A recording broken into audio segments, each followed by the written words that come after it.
ಮಂಗಳೂರಿನಲ್ಲಿ ಮಳೆಯ ಪ್ರಮಾಣ ಕೊಂಚ ಕಡಿಮೆ ಆದರೂ ಕೂಡ ಮಳೆಯಿಂದಾದಂಥ ಅವಾಂತರಗಳು ನಿಲ್ತಾ ಇಲ್ಲ. ಮಂಗಳೂರು ನಗರ ಹೊರವಲಯದ ಕಣ್ಣೂರಿನ ಅಡ್ಯಾರ್ ಬಳಿ ಮನೆಯೊಂದರ ಮೇಲೆ ರಿಟರ್ನಿಂಗ್ ವಾಲೊಂದು ಕುಸಿದು ಬಿದ್ದು 2 ಮನೆಗಳು ಅಪಾಯದ ಸ್ಥಿತಿಯಲ್ಲಿದೆ. ಒಂದು ಮನೆಗೆ ಭಾಗಶಃ ಹಾನಿಯಾಗಿರುವಂಥ ನಾನೀಗ ಅದೇ ಒಂದು ಸ್ಥಳದಲ್ಲಿದ್ದೇನೆ. ನೀವು ಗಮನಿಸ್ಬೋದು, ಇಲ್ಲಿ ಮನೆಯೊಂದಿದೆ, ಮೇಲ್ಭಾಗದಲ್ಲಿ 2 ಮನೆ ಇದೆ. ಸೊ ಕೆಳಭಾಗದಲ್ಲಿ ಒಂದು ಮನೆ ಇದೆ.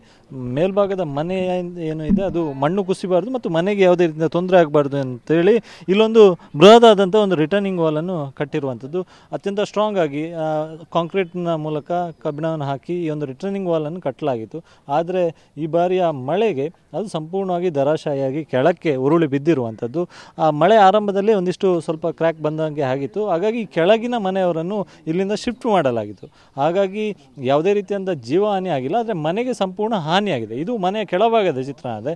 ಮೇಲ್ಭಾಗದಲ್ಲಿ ಒಂದು ಮನೆ ಇದೆ. ಸೊ ಅದು ಕೂಡ ಈಗ ಅಪಾಯದಲ್ಲಿದೆ. ಯಾಕಂತ ಹೇಳಿದ್ರೆ ಅಲ್ಲಿ ನೀರು ಹರಿದು We at East Point Group of Institutions offer a wide range of courses that provide limitless opportunities, building skills over 2 decades. ಹೋಗೋದಕ್ಕೆ ಸರಿಯಾದಂಥ ವ್ಯವಸ್ಥೆ ಇಲ್ಲ. ಸೊ ಹೀಗಾಗಿ ನೀರೆಲ್ಲವೂ ಕೂಡ ಅದೇ ಒಂದು ಮಣ್ಣಿನ ಒಳಭಾಗಕ್ಕೆ ಇಂಗ್ತಾ ಇದೆ. ಸೊ ಮಣ್ಣು ಕುಸಿತಾ ಇದೆ. ಹೀಗಾಗಿ ಆ ಮನೆಯು ಕೂಡ ಅಪಾಯದಲ್ಲಿದೆ. ಇನ್ನು ಈ ಭಾಗದಲ್ಲಿ ಕೂಡ ಇನ್ನೊಂದು ಮನೆ ಇದೆ. ಈ ಭಾಗದಲ್ಲಿರ್ತಕ್ಕಂಥ ತಡೆಗೋಡೆ ಕಳೆದ ಮಳೆಗಾಲದಲ್ಲಿ ಕುಸಿದು ಬಿದ್ದಿತ್ತು. ಸಂಪೂರ್ಣವಾಗಿ ಇಲ್ಲಿಯೂ ಕೂಡ ಬೃಹದಾದಂಥ ಏನು ರಿಟರ್ನಿಂಗ್ ವಾಲ್ ಇದೆ ಅದು ಕುಸಿದು ಕೆಳಗೆ ಬಿದ್ದಿತ್ತು. ಇಲ್ಲಿಯೂ ಕೂಡ ಮಣ್ಣು ಕುಸಿತಾ ಇದೆ. ಸೊ ಹಾಗಾಗಿ ಮತ್ತಷ್ಟು ಕುಸಿಬಾರ್ದು ಅಂತೇಳಿ ಟರ್ಪಾಲನ್ನು ಕೂಡ ಹಾಕಿದ್ದಾರೆ. ಈ ಭಾಗದಲ್ಲಿ ರಾಜಕಾಲುವೆಯಲ್ಲಿ ಒತ್ತುವರಿಯಾಗಿದೆ. ಸೊ ನೀರು ಹರಿದು ಹೋಗೋದಕ್ಕೆ ಸರಿಯಾದ ವ್ಯವಸ್ಥೆ ಇಲ್ಲ ಎನ್ನುವಂಥ ಆರೋಪವನ್ನು ಇಲ್ಲ ಸ್ಥಳೀಯರು ಕೂಡ ಮಾಡ್ತಿದ್ದಾರೆ. ಇನ್ನು ಈ ಮನೆಯ ಮಾಲೀಕರು ನಮ್ಮ ಜೊತೆ ಅವರನ್ನು ಮಾತಾಡ್ತಾರೆ. ಸರ್, ಈಗ ಏನೇನು ಸಮಸ್ಯೆ ಆಗಿದೆ ಈ ರೀತಿ ಆಗಿರೋದ್ರಿಂದಾಗಿ?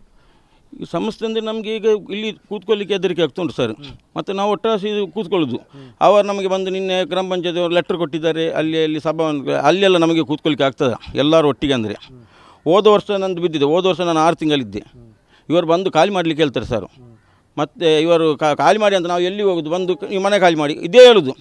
ಮತ್ತು ಇವರ ಹತ್ರ ಏನು ನಮಗೆ ಕೇಳಿದ್ರೆ ಸೊಲ್ಯೂಷನ್ ಇವರ ಹತ್ರ ಇಲ್ಲಂತೆ, ಇದಕ್ಕೆ ಪರಿಹಾರ ಇಲ್ಲಂತೆ. ಆಗ ಪರಿಹಾರ ಇಲ್ಲದಿದ್ದರೆ ನಾವು ಟ್ಯಾಕ್ಸ್ ಕಟ್ಟೋದಿಲ್ಲ ಸರ್. ನಾವು ಇದು ಪ್ರೈವೇಟಿಗೆ ಕೊಡೋದಿಲ್ಲ ಅಂತ ಹೇಳಿದರು.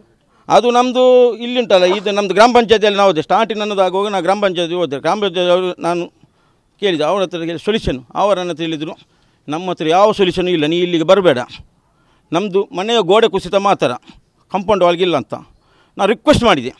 ನಮಗಂದರೆ ಎಜುಕೇಷನ್ ಇಲ್ಲ, ಅವರ ಹತ್ರ ಏನು ಅದರ ಮಾಹಿತಿ ಇರ್ಬೋದು ಅಂತ ಇಲ್ಲ ಅಂತ ಹೇಳಿದರೆ ನಾನು ಅದು ವಿಷಯ ಬಿಟ್ಟು ಅದರ ನಂತರ ನಾನು ಕಾರ್ಪೊರೇಷನಲ್ಲಿ ತುಂಬ ಅಲಿದಾಡಿ ಒಂದು 6 ತಿಂಗಳು ನಾನು ಮತ್ತು ನನ್ನ ಒಬ್ಬರು ಫ್ರೆಂಡು 6 ತಿಂಗಳು ಅಲಿದಾಡಿದೆ. ಅದರಲ್ಲಿ ಎಲ್ಲ ಇದು ಇಲ್ಲಿದ್ದು ಫೋಟೋ ಗಿಡ ಅಲ್ಲೂ ಹಾಗೆ ಫೈಲ್ ಬಾಕಿಯಾಗಿದೆ. ಲಾಸ್ಟಿಗೆ ಅಂತ ಇವರು ಒಂದು 3 ತಿಂಗಳು ಆದಮೇಲೆ ನನಗೆ ವಿಷಯ ಸಿಕ್ಕಿತು. ನಂದು ಬಿದ್ದದ್ದು ಸರ್, ಇಷ್ಟು ದೊಡ್ಡ ನನಗೆ ಕಮ್ಮಿ ಅಂದರೆ 4.5 ಲಕ್ಷ ಆಗಿದೆ ನನಗೆ ಬಿದ್ದದ್ದು. ನನ್ನದು ಬಿದ್ದು ಅದು ಕೆಲ ಮನೆಯವ್ರದ್ದು ಕಂಪೌಂಡು ಅದು ಸರ್. ಅವರದೊಂದು 10 ಕಲ್ಲು ಮತ್ತು ಮೇಲಿದೊಂದು 2 ತಗಡು ಸೀಟ್ ಹೋಗಿದೆ. ನಮ್ಮದು ಇಲ್ಲಿ ಗ್ರಾಮ ಪಂಚಾಯತಿ ಅವರು ಉಂಟಲ್ಲ, ವಿ ಅವರು ಸೆಟ್ಟಿಂಗ್ ಮಾಡಿ ಅವರಿಗೆ ಹಣ ಪಾಸ್ ಮಾಡಿದ್ವಿ. ನಾನು ಕೇಳ್ತಾರೆ, ನೀವೇನು ನನ್ನ ಹತ್ರ ಮಾತನಾಡೋದು? ನಾ ಹೇಳಿದೆ, ಸರ್ ನೀವು ನನ್ನ ಹತ್ರ ಅವತ್ತು ಹೇಳಿದ್ರಲ್ಲ ಮನೆಯ ಗೋಡೆ ಕುಸಿತು ಅಂತ, ಆ ಮನೆಯ ಗೋಡೆ ಕುಸಿತು ತೋರಿಸಿ. ನೀವು ಹೇಳಿದ್ದಲ್ಲ, ನಾನು ಏನು ಮಾತನಾಡ್ತಿಲ್ಲ. ನಾನು ಹೇಳಿದ ಗೋಡೆ ಅವ್ರದ್ದು ಗೋಡೆ ಅವರಿಗೆ ನೀವು ಕೊಟ್ಟು ಪಾಸ್ ಮಾಡಿದ್ದೀರಿ ಅಂತ ಹೇಳಿದೆ. ನೀವು ಯಾರದು ಮಾಡಿದ್ರು, ನಾವು ಗೌರ್ಮೆಂಟ್ ನಾವು ಏನು ಮಾಡೋದು, ಅವರು ಅಂತೆಲ್ಲ ಮಾತನಾಡ್ತಾರೆ. ಒಟ್ಟಾಸೆ ಅಂತ ಒಂದು ನಮಗೆ ಅಲ್ಲಿ ಅವ್ರಿಗೆ ಹಾಗೆ ಮಾತನಾಡ್ತೀವಿ. ಅವ್ರಿಗೆ ಸ್ವಲ್ಪ ಸಮಥಿಂಗ್ ಇರಬೇಕು ಇದ್ದರೆ ಮಾತ್ರ ಅವರು ಇದು ಮಾಡ್ತಾರೆ ಅಂಥದ್ದು ಜನ. ಈ ಬಾರಿ ಮಳೆಗಾಲದಲ್ಲಿ ನೋಟಿಸ್ ಕೊಟ್ಟಿದ್ದಾರೆ ಮನೆ ಖಾಲಿ ಮಾಡಬೇಕು. ಮೊನ್ನೆ ಕೊಟ್ಟಿದ್ದಾರೆ ನನಗೆ ನೋಟಿಸ್. ಮೊನ್ನೆ ಇಲ್ಲಿ ಬಂದರು ಇವರು ಬಂದು ನನಗೆ ಸ್ವಲ್ಪ ಅವ್ರಿಗೆ ಮಾತಾಯಿತು. ನಮ್ಮದು ಬೇಸರದಲ್ಲಿ ಮಾತನಾಡ್ತಾರೆ. ಅವ್ರು ಹಾಗೆ ಮಾಡುವಾಗ ಒಂದು ನಮ್ಮದು ಬಿದ್ದು ನನ್ನ ಹತ್ರ ಕೇಳ್ತಾರೆ, ನಾನು ಫೋನ್ ಮಾಡಿದೆ, ನಿನಗೆ ಏನು ನಷ್ಟ ಆಗಿದೆ ಅಂತ. ನಷ್ಟ ಆದದಲ್ಲ ಅವರಿಗೆ ಅಂತ. ಇಷ್ಟು ದೊಡ್ಡ ಕಂಪೌಂಡ್ ಅಲ್ಲದ ಅಲ್ಲಿದ್ದು ಫೌಂಡೇಶನ್ ಕಾಣ್ತದೆ ಮನೆಯದ್ದು. ಇದರ ಅಡಿಯಲ್ಲಿ ಡೇಂಜರ್ ಪ್ಲೇಸ್ ಸ್ವಲ್ಪ ಇರುತ್ತೆ ಸರ್, ಅದು ಮಣ್ಣು ಹೋಗ್ತಾ ಉಂಟು. ಇಷ್ಟು ದೊಡ್ಡ ಅವ್ರು ಕೇಳ್ತಾರೆ, ನಿಮ್ಮದು ಏನು ನಷ್ಟ ಆಗಿದೆ ಅಂತ ಕೇಳ್ತಾರೆ. ಈಗ ಇಲ್ಲಿ ನೀರು ಹರಿದು ಹೋಗೋದಕ್ಕೆ ಸರಿಯಾದ ವ್ಯವಸ್ಥೆ ಇಲ್ಲ ಸರ್. ಇಷ್ಟು ದೊಡ್ಡ ಅಲ್ಲಿ ಇಷ್ಟೇ ಸರ್ ಅಲ್ಲಿ ಕಾಣ್ತದಲ್ಲ ಇರುವುದು. ಮತ್ತು ಗುಡ್ಡದು ನೀರು ಬರ್ತದೆ, ಗುಡ್ಡದಲ್ಲ ಅದು ದೊಡ್ಡದು. ಅಲ್ಲಿ ಅಂದರೆ ಈ ನಮ್ಮದು ಶೋರೂಮಲ್ಲಿ ಆಗಿ ಉಂಟು. ಮುಂಚೆ ನಾವು ಸಣ್ಣ ಇರುವಾಗ ದೊಡ್ಡ ತೋಡಿತ್ತು. ಆಗ ಇದು ಇರುವಾಗಲ್ಲ ಗದ್ದೆ ಇರುವಾಗ. ಈಗೇನಾಗಿದೆ ಗೊತ್ತಿಲ್ಲ, ಇದು ಅವರೆಲ್ಲ ಅದಕ್ಕೆ ಮಣ್ಣಾಕೆಲ್ಲ ಫಿಲ್ ಮಾಡಿದ್ದಾರೆ. ಈಗ ಈ ಸಮಸ್ಯೆ ಸಾಲ್ವ್ ಮಾಡೋದು ನಿಮ್ಮ ಬೇಡಿಕೆ ಅಂದರೆ ಏನು ಮಾಡ್ಬೋದು ಅಂತ? ನಮಗೆ ಬೇಡಿಕೆ ಅಂದರೆ ನಮಗೆ ಪರಿಹಾರ ಕೊಡಬೇಕು ಸರ್, ಮತ್ತೇನಿಲ್ಲ. ನಾವು ಅವ್ರ ಹತ್ರ ಏನಿಲ್ಲ, ನಮಗೊಂದು ಪರಿಹಾರ ಮಾಡಿಕೊಡಿ. ನಾವೀಗ ಕಮ್ಮಿ ಅಂದರೆ ಈಗ ನಮಗೆ 2 ಜನರ ಮನೆಗೂ ನಮ್ಗೆ ಕಮ್ಮಿ ಒಂದು 10-12 ಲಕ್ಷ ಖರ್ಚಾಗಿದೆ.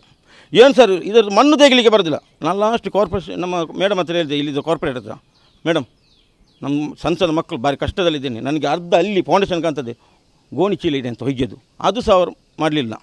ಮತ್ತು ನಮ್ಮದು ಇಲ್ಲಿ ಶಾಸಕರು ಮತ್ತವರು ಯಾರು ಬರುವುದಿಲ್ಲ, ಅದು ಕೇಳುವುದೇ ಬೇಡ. ಒಬ್ಬರು ಆದರೂ ನಮ್ಮದು ಇಲ್ಲಿ ವೇದವ್ಯಾಸ ಕಾಮತ್ ಇದ್ದಾರೆ, ಮತ್ತು ನಮ್ಮದು MP ಅವರು ಇವರಿದ್ದಾರೆ, ವಿಜಯ ಚೌಟ್ರಿ. ಯಾರು ಇಲ್ಲಿ ಏನಾಗಿದೆ ಇಲ್ಲಿ ಉದ್ಧಾರ ಸತ್ಯ ನಿನ್ನೆ ದೊಡ್ಡ ಒಂದು ನಮ್ಮದು ರೈಲ್ವೆ ಅಲ್ಲಿ ಸಹ ಬರಲಿಲ್ಲ. ಈಗ ಇಲ್ಲಿ ರಿಟರ್ನಿಂಗ್ ವಾಲ್ ಬಿದ್ದಿದೆಯಲ್ಲ, ಬಿದ್ದ ಯಾರೋ ಬಂದ್ರ? ಯಾರು ಬರಲಿಲ್ಲ ಅಂದರೆ ಸರ್ ಇಲ್ಲಿ ಅನ್ಕೊಂತ ಅವರೆಲ್ಲ ಅವರು ಇದು ನೋಡ್ತಾರೆ, ಜಾತಿವಾದೆಲ್ಲ ನೋಡ್ತಾರೆ ಸರ್. ಇಲ್ಲಿ ನಮ್ಮದು ಇದು ಈಗ ಮಂಗಳೂರಲ್ಲಿ ನಮ್ಮದು ಇದು ಈಗ ವೇದ ಕಾಮತ್ ಅವರು ಕಣ್ಣೂರು ಒಂದು ಕಾಲು ಇಡುವುದೇ ಇಲ್ಲ ಸರ್. ಇದು ಅವರು ಇಷ್ಟ ತನಕ ಸ್ಟಾರ್ಟಿಂಗ್ ಒಂದು ಎಲೆಕ್ಷನ್ ಆ ಟೈಮಲ್ಲಿ ಬಂದವರು ಇಷ್ಟ ತನಕ ಬರಲಿಲ್ಲ. ಮತ್ತು ಇವರು ನಮ್ಮ MP ಅವರು ನಮ್ಮದು ಯಾರು ಇಲ್ಲಿಗೆ ಬರೋದಿಲ್ಲ, ಯಾರು ಬಂದು ಏನು ಕೇಳುವುದೂ ಇಲ್ಲ. ಅವರು ಕಾರ್ಪೊರೇಟರವರು 1-2 ಸಲ ಬಂದರು, ನೋಡ್ತಾರೆ, ಹೋಗ್ತಾರೆ. ಅವರು ಕೇಳ್ತಾರೆ, ಮೇಡಮು ಅದೀಗ ನಾನು ಲಾಸ್ಟ್ ಮೇಡಮ್ ಅಂತ ಮೇಡಮ್ ನನಗೊಂದು ಹೆಲ್ಪ್ ಮಾಡಿ, ನನಗೆ ಅರ್ಧಗೆ ಅಲ್ಲಿ ಉಂಟಲ್ಲ ನನ್ನ ಮಂಜಾರ್ತ ಉಂಟು, ಫೌಂಡೇಶನ್ಗೆ ಅಂತ ಉಂಟು, ಒಂದು ಗೋಣಿ ಚೀಲ ಇಡಿ ಅಂತ. ಅದಕ್ಕೆ ಸಹ ಬರಲಿಲ್ಲ, ಒಂದು ಮಣ್ಣು ತೆಗಿಲಿಕ್ಕೆ ಬರೋದಿಲ್ಲ. ಹಾಗೆಲ್ಲ ಮುದಸ್ಸರ್. ಇದಿಷ್ಟು ಇಲ್ಲ ಮನೆಯವರು ಹೇಳಿರೋದಕ್ಕಂತ ಮತ್ತು ಅಂದರೆ ಈ ಒಂದು ಸಮಸ್ಯೆಗೆ ಪರಿಹಾರವನ್ನು ಕಂಡುಕೊಳ್ಬೇಕನ್ನೋದ್ರ ನಿಟ್ಟಿನಲ್ಲಿ ಸಾಕಷ್ಟು ಬಾರಿ ಜನಪ್ರತಿನಿಧಿಗಳು ಅಧಿಕಾರಿಗಳನ್ನು ಕೂಡ ಭೇಟಿ ಮಾಡಿದ್ದಾರೆ. ಆದರೆ ಇಲ್ಲಿವರೆಗೂ ಕೂಡ ಸೊಲ್ಯೂಷನ್ ಸಿಕ್ಕಿಲ್ಲ. ಜೊತೆಗೆ ಈಗ ಆಗಿರ್ತಕ್ಕಂಥ ಅನಾಹುತಕ್ಕೆ ಯಾವುದೇ ರೀತಿಯಿಂದ ಪರಿಹಾರ ಕೂಡ ದೊರಕಿಲ್ಲ ಎನ್ನುವಂಥ ಆಕ್ರೋಶದ ಮಾತನ್ನು ಅವರು ಆಡಿರುವಂಥದ್ದು. ಕ್ಯಾಮ್ರಾ ಪರ್ಸನ್ ರಾಜೇಶ್ ಜೊತೆ ಅಶೋಕ್, TV9 ಮಂಗಳೂರು.